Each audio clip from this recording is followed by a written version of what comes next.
Bismillahirrahmanirrahim. Assalamualaikum warahmatullahi wabarakatuh. Jumpa lagi dengan channel 35 Malang. Kali ini saya akan membahas bagaimana menguji tegangan trafo. Nah, seperti di depan saya ini adalah salah satu bentuk trafo yang model seperti ini. Nah, ada juga yang model kayak donat seperti ini juga ada, ataupun ada yang model kayak begini, yang gulungannya atas bawah, atau yang gulungannya jadi satu tapi kabelnya entah ini keluar entah masuk, pokoknya jadi satu seperti itu. Nah, transformator ini bekerja hanya pada tegangan bolak-balik atau AC.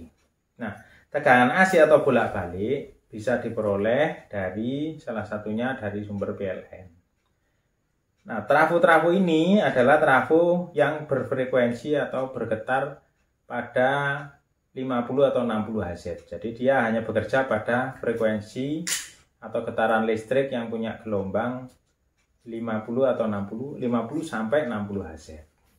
Nah, untuk itu kita perlu menguji ini berapa tegangan yang akan keluar di masing-masing trafo ini, ataupun tegangan yang ada di yang tertera ini kita cocokkan. Nah, trafo itu sekali lagi ini ada trafo yang berkapasitas besar seperti ini yang berkapasitas kecil. Jadi meskipun tegangannya sama, tetapi kapasitas arusnya atau ampernya itu berbeda. Pertanyaannya mungkin apakah trafo kecil ini bisa, kalau tidak ada bisa dipakai besar seperti ini? Bisa saja. Yang penting tidak melebihi kapasitas. Jadi kalau kebutuhannya 10 ampere sekalian beri trafo yang kecil seperti ini, nah tentunya dia akan terbakar ataupun tegangannya akan jatuh tidak sesuai yang diinginkan. Kalau trafo besar, trafo kecil diberi trafo besar tidak ada masalah. Yang penting tegangannya atau level tegangannya itu sesuai. Nah, marilah kita tunjukkan cara mengukur keluarannya dari trafo. Nah, trafo ada bagian namanya bagian primer dan bagian sekunder. Ya, jadi trafo itu ada gulungannya seperti ini. Ini mesti ada bagian primer atau yang bagian sekunder. Yang bagian primer adalah bagian yang masuk ke sumber listrik. Contohnya kalau yang ini ke sumber listriknya tegangan ini 220. Tahunya dari mana? Dari nameplate, biasanya dari nameplate di sini ada, atau papan nama. Nah, contohnya seperti ini. Ini tegangannya ada 45, CT 45. Terus di sini ada juga 0 110 0 110 0 130. Ini artinya bahwa ini kalau kita masukkan ke tegangan 220 yang di sini, maka ini dikatakan primer. Tapi kalau yang di sini mungkin agak jauh, yang ini kita masukkan ke sumber, ini juga bisa dikatakan primer. Intinya kalau primer itu yang masuk ke sumber itulah yang primer. Secara simbol trafo, ini adalah simbolnya trafo atau transformator. Nah, saya simbolkan ini adalah simbolnya trafo ini, yang tengah ini. Jadi ini ada belitan primer, yaitu belitan yang menuju ke sumber listrik.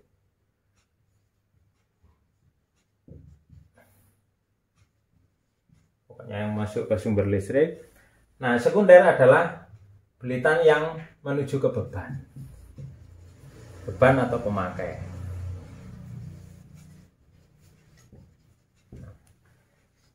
Nah, di dalam belitan primer ini, belitan primer itu kadang-kadang ada juga yang tegangannya model tab. Jadi mungkin ada 110-nya di sini, ada yang mungkin 200 volt, atau ada yang lebih lagi 240 ya, di sini seperti itu. Ini adalah simbolnya inti, ini adalah belitannya. Nah, dari belitan ini kita tunjukkan bahwa antara belitan A, B, C, D, E ini adalah belitan beban.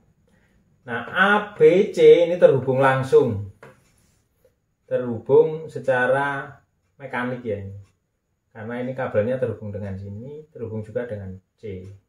Nah, yang DE ini tidak terhubung secara mekanik dengan C. Tapi ini juga kalau ini dimasukkan beban namanya juga belitan sekunder. Nah, ini kalau saya tulis CT, kemudian ini tak tulis 15, ini tulis 15, maka antara CT dengan 15 ini kalau kita ukur dengan syarat sumbernya persis sama dengan apa yang tertera di sini. Kalau sumbernya 220, kita masukkan sumber listrik, maka di sini mengeluarkan tegangan 15 AC. Nah, di sini juga 15. Kalau 15 yang atas ini dengan yang bawah, ya, antara A dengan C, maka tegangannya adalah 30. Karena yang 15 ini berbeda fasa dengan yang bawah. Jadi kalau ini siklusnya siklus plus, di sini siklusnya negatif. Sehingga kalau kita ukur atas bawah, ini adalah tegangannya 30. Contohnya lagi D dengan E. Di sini saya tulis 0, di sini 15 contohnya. Boleh seperti itu ataupun sebaliknya. Ini saya tulis 0, ini 15. Ya. Boleh. Tapi yang terpenting di sini adalah apakah 15 ini sefase dengan ini, maka ada pengkodeannya sebenarnya. Kalau ini sefase dengan ini, artinya kalau ini saya gandeng ke sini, maka 15 dengan 15 ini tegangannya 0. Tapi kalau 15 ini berbeda fase dengan ini, ya, maka kita ukur ini dengan ini. Kalau ini 0 ini kita hubungkan ke sini, maka ini ke sini adalah 30. Beda fase itu langkah ya. Ini kalau kita gambar, di sini ada waktunya siklus plus, justru ini siklusnya min. Baiklah, kali ini kita akan mengukur tegangan yang ada pada sekunder. Baik itu trafo yang kecil ini yang atas ataupun trafo yang besar yang bawah. Jadi langsung sama aplikasinya. Nah, trafo ini kita sudah colokkan ke listrik ya, PLN 220 semuanya sudah. Baik yang ini ya. Ini berarti sudah nyambung ke listrik 2, ataupun yang bawah sudah dicolokkan ke sumber 220 AC.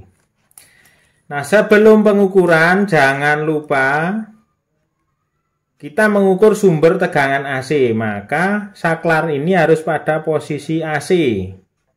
Jangan sekali-kali pada posisi Nah, pada posisi ini AVO bisa terbakar. Jadi pada posisi ini AVO bisa terbakar, apalagi di sini ampere meter ini, maka dia langsung putus dalamnya. Kalau sekeringnya kecil ya putus, kalau sekeringnya besar ya alat ini akan rusak. Nah, pertama kali kita pilih batas ukur yang terbesar. Kalau memang tegangannya tidak tahu. Kalau tegangannya sudah tahu, yang kita ukur diperkirakan 50. Contohnya CT dengan 32 ini, CT dengan 32 ini, maka batas ukurnya kita bisa memilih batas ukur 50. Kalau yang diukur 90 volt, ya batas ukurnya pilih yang lebih tinggi lagi. Nah, paling aman kita pilih yang terbesar dulu. Siapa tahu ini ada gulungannya yang keliru. Sebagai contoh, CT dengan 45. Di sini ada angka 45. Ini ya. Kita pilih CT dengan 45. Gerak sedikit. Artinya apa? Yang kita ukur kalau batas ukurnya 1000, sedangkan yang diukur cuma 45, maka batasnya ini terlampau besar. Maka kita kecilkan. Turun ke bawah. Nah, dengan batas ukur 250, AVO ini bergerak sedikit. Ya, bergerak sedikit. Artinya batas ukur bisa kita turunkan lagi di sini. Kita turunkan lagi. Kita turunkan aja ke 50. Seperti itu. Nah, dengan batas ukur 50, maka AVO-nya sudah bergerak maksimum.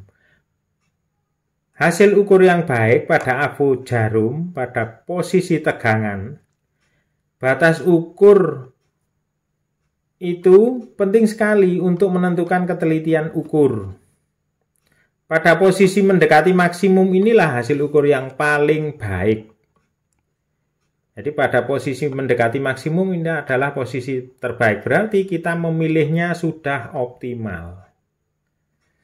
Batas ukur kalau terlampau kecil apa yang terjadi? Kita lihat 10. Batasnya 10, yang kita ukur 45, ya otomatis ngejelek AVO-nya. Kita lihat. Nah itu. Kalau lama-lama jarumnya bisa rusak pirnya. Lihat lagi ya. Nah seperti itu, ya bisa berhenti. Baik, kita beri contoh, kita beri CT ya dengan 45. Batas ukurnya kita pakai 50. Kita lihat. Nah, itu. Sekarang kita tunjuk berapa hasil pengukuran ini. Kalau kita milih 50 ini, ya, kita milih 50 ini, maka skala yang dipakai yang hitam. Angka yang dipakai yang paling mudah yang 50. Jadi ini ada 50, 40, 30, 20, 10. Tanpa menghitung, ya, tanpa menghitung, pakai perbandingan, kita bisa mengetahui langsung hasil ukurnya. Jadi hasil ukurnya adalah kalau ini 40, ini 50, berarti nilai satu strip adalah 1. Kalau demikian berarti ini adalah 40 lebih 1, 2, 3, 4, 5, 6. Ada 6 strip. Jadi hasil ukurnya adalah 46 volt. Seperti itu. Kita cek lagi. Contohnya CT dengan 40 di sini. Ya. CT dengan 40 di sini. Nah ini. Ini tertunjuk bahwa 0. Ini 40 lebih 1 strip, berarti 41. Kita pilih yang lain juga boleh, contohnya 25 dengan 32. Ini selisihnya adalah 7, kita lihat. Nah, kalau hasil pengukuran terlampau kecil ini, maka hasilnya tidak teliti atau kurang teliti. Maka kita bisa memilih batas ukur yang lebih kecil, contohnya 10. Ini. 10 pada batas ukur 10, hati-hati ini tidak boleh kalian menggunakan skala yang atas. Skala yang dipakai bawah, angkanya pakai yang atas. Jadi di sini 10, 8, 6 ya. Jadi saya ulangi, ini 10, ini 8, 6, 4, 2, 0 ya. Tentunya berarti hasil ukurnya ini adalah 7,2. Karena 7 lebih 1 strip. Nah, 1 strip merah itu bernilai 0,2. Taunya dari mana di sini? Ini ada 8, ada 9. Antara 8 dan 9 ada 5 bagian, ya berarti 1 bagian 0,2. Jadi ini hasil ukurnya 7,2 volt. Saya pilih yang lain lagi, contohnya. Ini CT dengan 25 di sini. Batas ukurnya saya pakai 50. Nah, kalau batas ukur 50, ya 50, logikanya kalau separuhnya 50 ya pasti 25. Kita lihat aja ini posisinya pada posisi tengah. Skala yang dipakai tetap yang hitam. Kita lihat di sini ada 20, itu persis berarti 25 volt persis ya. Sekarang kita mengukur lagi, kalau 25 ini dengan ini berapa? Karena ini posisi AC, kita lihat bahwa di sini dengan di sini adalah berbeda siklus. Pada saat ini plus, di sini min. Pada saat ini plus, di sini yang min, begitu. Sehingga antara keduanya ini selalu berbeda posisi seperti ini. Jadi selalu berbeda jauh, sehingga ini dengan ini adalah jumlahannya adalah 50 volt. Kita lihat. Nah, 50. Persis dengan teori.